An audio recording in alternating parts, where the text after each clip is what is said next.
The wrench slipped from his hand the moment he heard it. Two tiny voices screaming down the dirt road. "Mister, please, Mama's not waking up." 36-year-old Jake Lawson froze beside his rusted Ford, oil dripping from his fingers, heart pounding like a war drum. He turned, and there they were. Two little girls in matching pajamas, barefoot, their faces streaked with tears. One clutched a stuffed bunny, the other could barely breathe between sobs.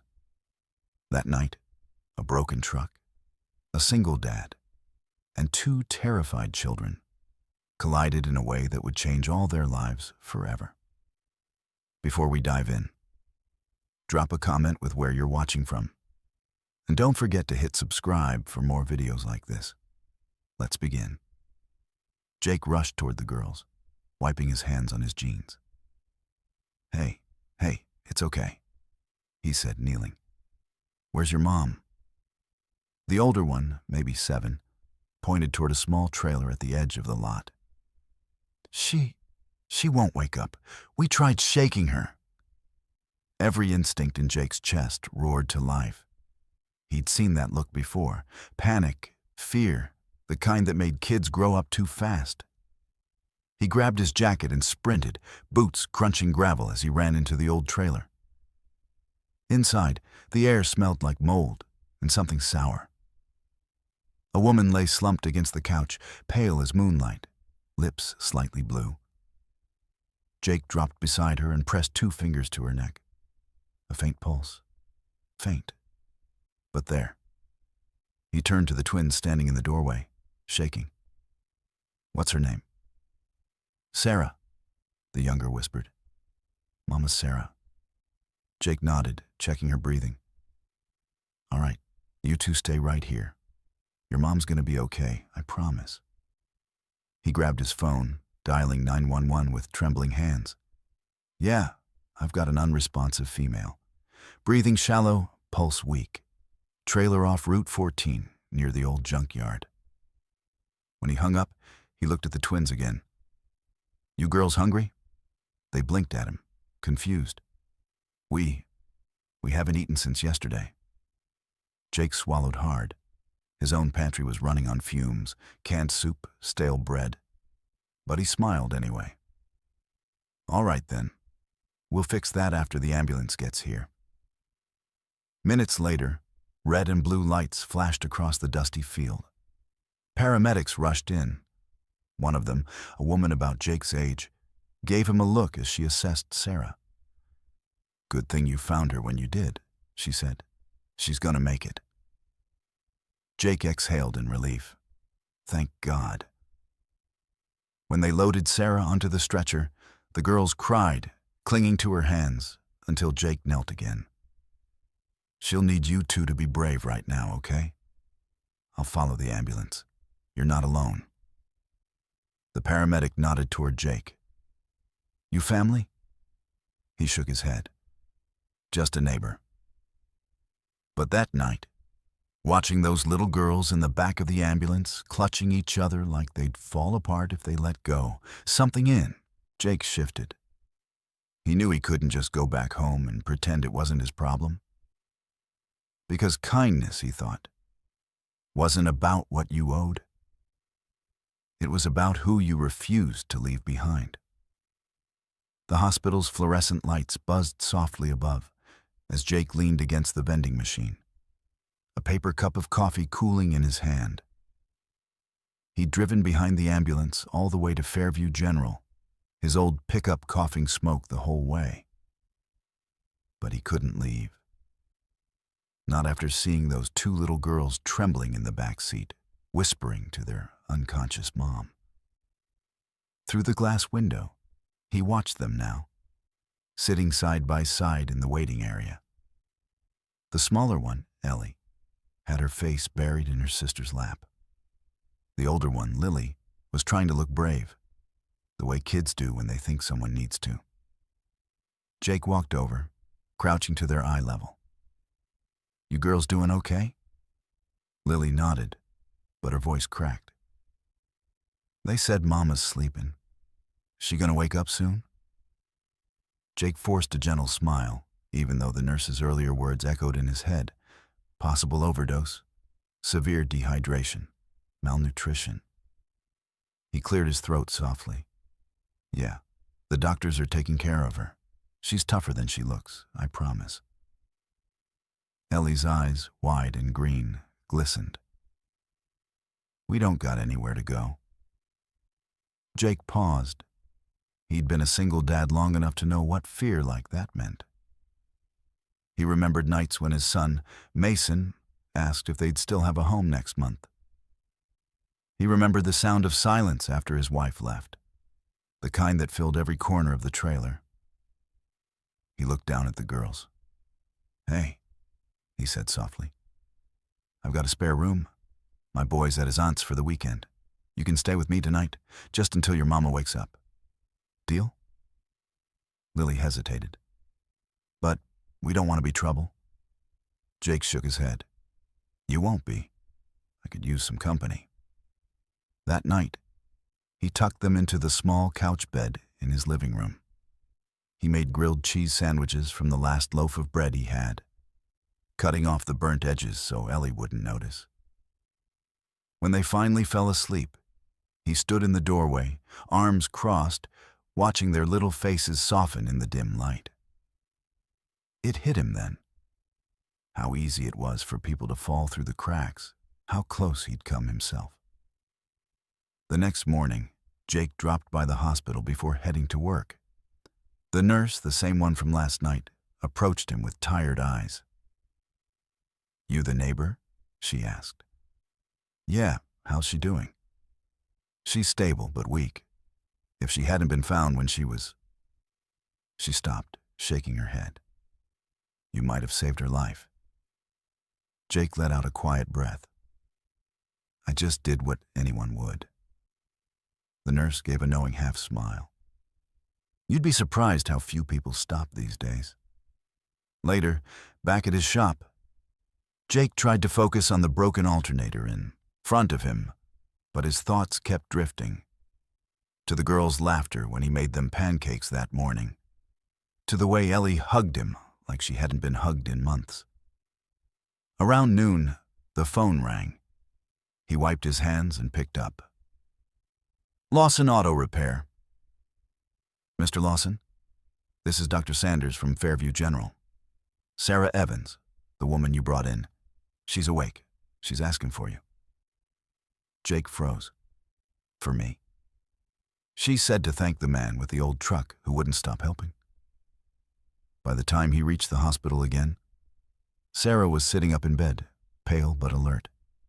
Her eyes, soft brown and tired, met his as he stepped into the room. You're Jake, she whispered. The girls told me everything.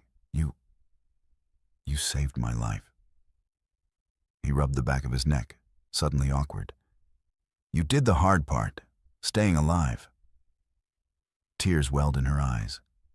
I didn't think anyone would care if I didn't. Jake's jaw tightened. You're wrong about that. He pulled out a folded envelope and set it on the tray beside her. Inside was a handwritten note, the address of his place, his number, and a simple message. You're not alone anymore. She stared at it, then at him. Why are you doing this? He looked her straight in the eyes. Because someone once did the same for me. I was lost too once, and a stranger decided I was worth saving. Sarah's lips trembled, her voice breaking. I don't know how to thank you. You don't have to, he said softly.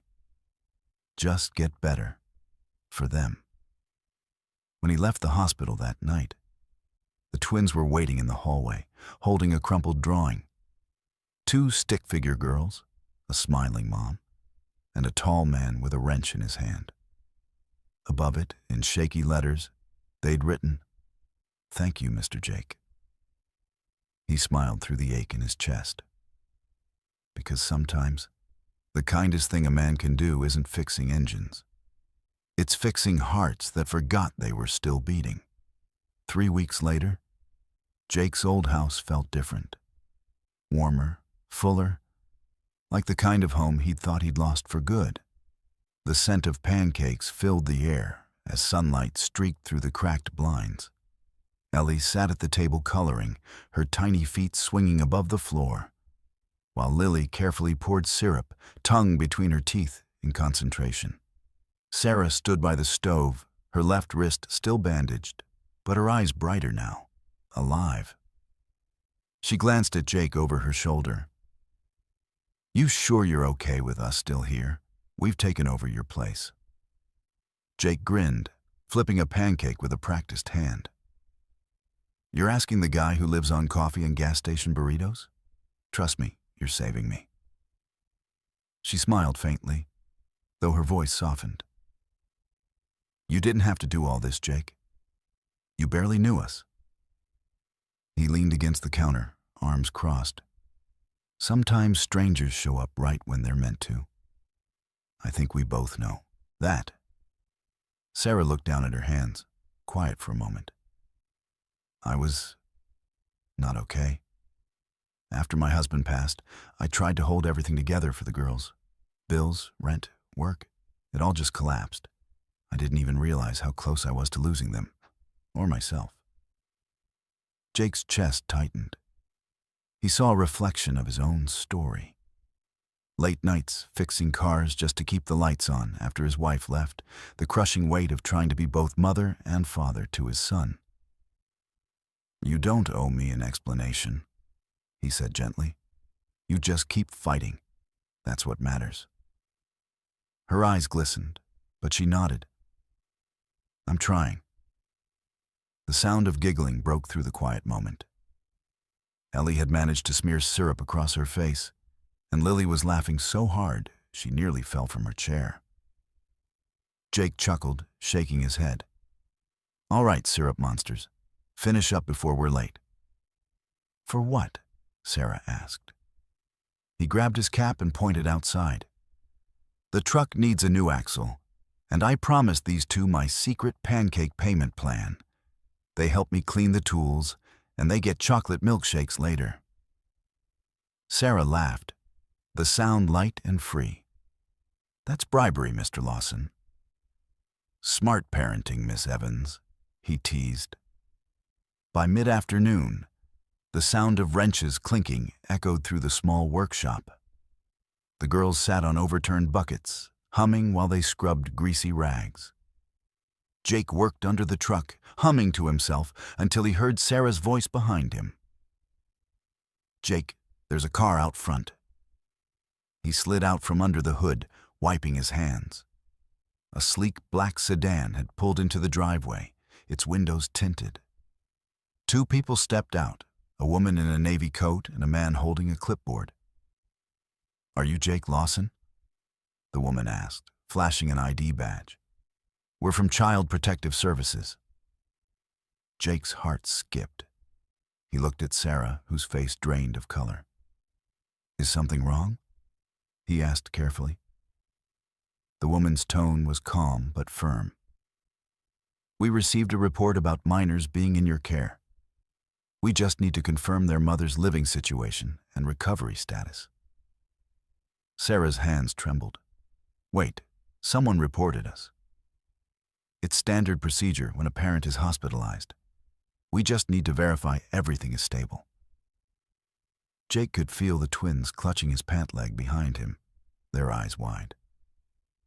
"Hey, it's okay," he said softly. "They're just making sure everyone's safe." The social worker nodded politely and followed Sarah inside. Jake stayed outside with the girls, trying to keep his voice steady as he handed them a wrench. "Remember what I said? Sometimes life checks if you're still strong enough to hold on."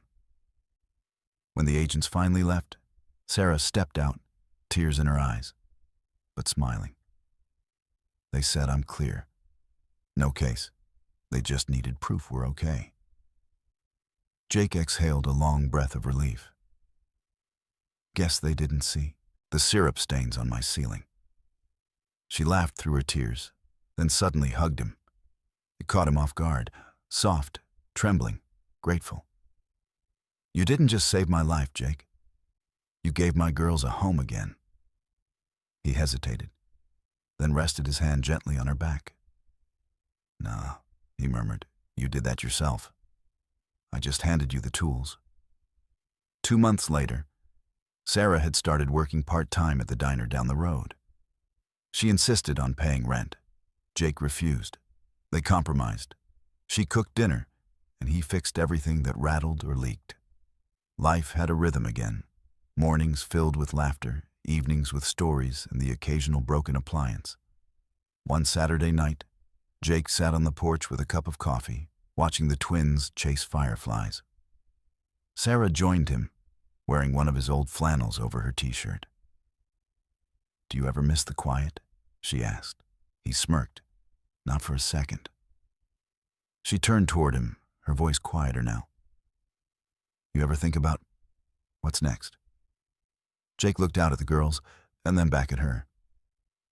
"Used to think my life ended the day my wife left. Now I think it just got rerouted." She smiled softly. "Maybe mine did too." For a long moment, neither of them spoke. The sound of crickets filled the air. Ellie laughed in the yard, holding up a glowing jar. Jake glanced at Sarah again, the porch light flickering across her face. "You know," he said, "I think you and I were meant to fix more than engines." Sarah blinked, her eyes wet but warm. "Then I hope you don't mind if I stay and help." Jake smiled. "Deal." And as the night deepened around them, 2 single souls and 2 small girls beneath a sky full of stars. It didn't feel like a rescue anymore. It felt like a beginning. Because sometimes kindness doesn't end when the ambulance leaves. Sometimes it's the spark that rebuilds a family from the wreckage.